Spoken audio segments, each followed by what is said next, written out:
I came home from the hospital yesterday around 4 p.m. and this is my first morning back at home. So let me walk you through how it went. So the day of the operation, I went in at 8:30 to insert the laminaria into my cervix. And this is me about 10 minutes after that. They put the laminaria in without any medication, and it was really painful. And it still hurts. They allowed me to take it over-the-counter medication, but it was very, very painful.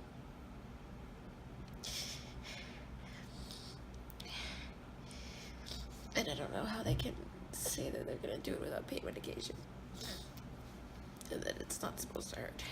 I don't know. So as you can see, you should never let them put the laminaria in without pain medication, especially if you have never had your cervix dilated before by, say, giving birth. For me, the pain was so bad that my body started shaking and I was trembling, and as much as I tried, I did scream a couple times and I was like sobbing. It was really bad. The laminaria stayed in from then until 5:30 when the delayed surgery started. This is me at about 11:15 a.m. and I'm rocking back and forth in the video because of the pain of my expanding cervix. They put in laminaria like pretty close to 8:30. It's like 11 right now. I took the over-the-counter Japanese medication, and then when I said, hey, it's still hurting, even though previously we'd agreed upon, hey, they're like, oh, it won't hurt. It hurt a lot. So first big red flag. Then they were like, well, if it hurts, don't worry, like, we'll give you medication. That's what they said. We were discussing the surgery and I signed the thing. Then they were like, no, this just what everyone feels that, so just to put up with it. Everyone feels pain and you haven't learned to freaking give them pain medication.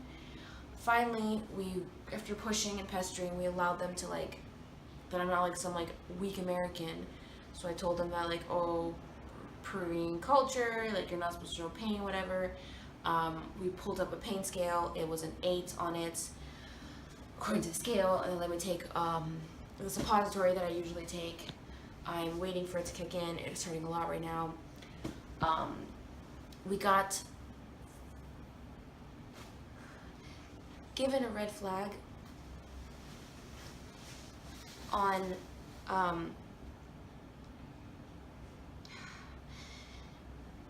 their whole thing, like, the laminaria won't hurt, blah, blah, blah, blah. I asked exactly what they're going to give me for pain anesthetic during the surgery. I got the name.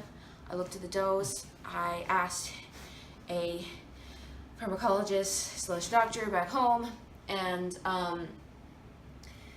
we're double checking the amount they're supposed to give me, because the thing says 50 milligrams, which is per vial, but I need to know that they're giving me 2 milligrams of the medicine for every kilogram that I weigh, and if it's just 50 milligrams rather than like at least 120 for me, then we're gonna ask them to pull out the laminaria and get me out of here, because I'm not doing this. So the pain did become tolerable after they allowed me to take the Voltalene 50 milligram suppository, which did kick in somewhat after, but it only worked for about a couple of hours. When the pain jumped back, we called a nurse and I asked for help, and they gave me acetaminophen via IV drip, which did make the pain manageable up until surgery. The anesthetic they used for the surgery initially was ketamine hydrochloride or Ketalar via an IV drip.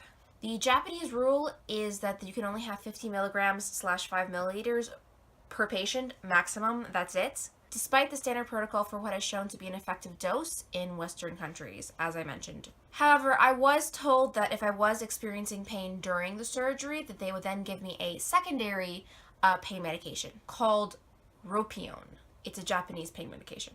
With this assurance, and with clearing up some of the mistranslation that occurred during the initial explanation of the procedure, which falsely led us to believe that my pain would be ignored, we went through with the operation. Before the operation, I was put in cushioned stirrups, and I was strapped into that by my ankles. And then my hands were stretched out onto, like, this cushion as well, the IV on this side, and then, like, a blood pressure monitor that would check my blood pressure every 5 minutes on this side. And then I was tied down by my wrists on both sides. This was very scary, but it was very necessary, because if while under anesthesia, I moved or jerked around, they could damage my uterus. So this is me after surgery. I've been out of surgery for several hours. I was finally able to pee because apparently you lose the ability to like pee after surgery. But I was able to pee, so now I'm ready for bed. They're just gonna change the IV with my painkiller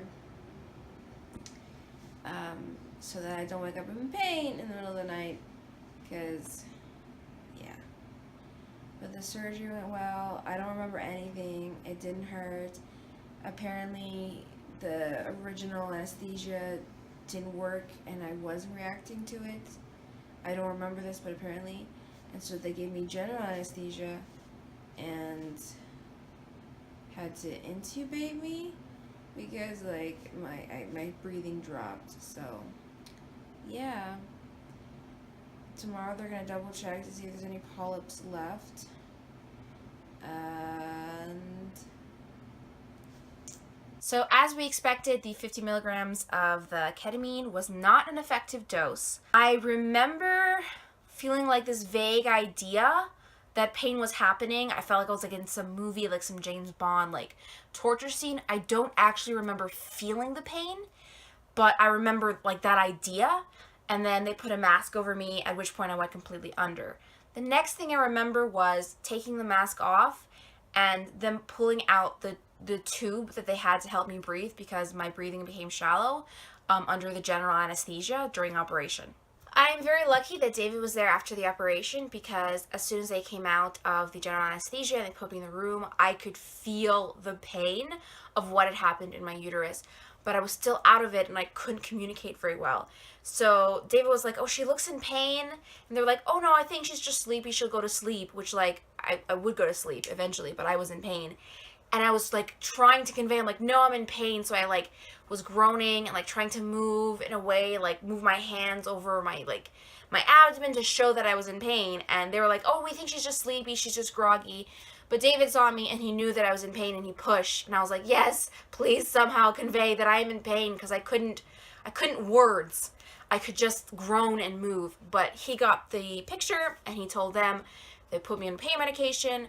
I went to sleep for like an hour or two, and then I made the video that you saw. They kept me on post-op pain meds for the entire night. And then finally, after 36 hours of not being able to eat, I had lunch the next day after they took out my IV, and then I could have oral antibiotics, and I could start taking the suppository for pain medication rather than the IV drip. At 3 p.m., they did a vaginal ultrasound, which showed that there was a polyp or two left behind. They said that they tried to get everything, but they were worried about damaging my endometrium. Like a couple of them were like, they tried to get, but I guess we're like really stuck. I'm not quite sure. But they said that they were able to get most of everything and that I should have some improvement with that. So I will list in the description the antibiotics that they gave me. I've listed before the pain medication that I'm taking. They said that I could take it every 6 hours, so 3 times a day, but I am not doing that. I find if I take it more than 2 times a day, it gives intense intestinal cramps and can cause the runs, which doesn't help with when I'm already having pain in my uterus. So I take it twice a day, once in the morning and once at night. In that gap in between, I'm going to be taking Japanese over-the-counter medication and American over-the-counter medication. Right now, that's what I'm on. It's like a dull pain, but in terms of pain level, I wouldn't say it's anything worse than period cramps, but it doesn't feel like period cramps because it's not like this. It feels more like that. I don't know any other way to explain it. They said that I can use heat pads to help with the pain during this process, so that's great. And then in 2 weeks, on July 12th at 9 a.m. on a Thursday, I come in for my follow-up appointment to make sure that everything's okay and I'm healed. The only thing that I did mention in the other video is that this does affect my period cycle, obviously. So because it took away the entire lining and it needs time to heal and grow, my period cycle is now going to start at a different time. So it won't be starting in my expected time this month. It will start sometime later, but it should return to normal, like my regular cycle, once that starts. But it's a guess when it starts. So that's something, whatever. Anyway, this is my I guess second day post-op, but first day back at home, and this is how I'm doing, everyone, so yay!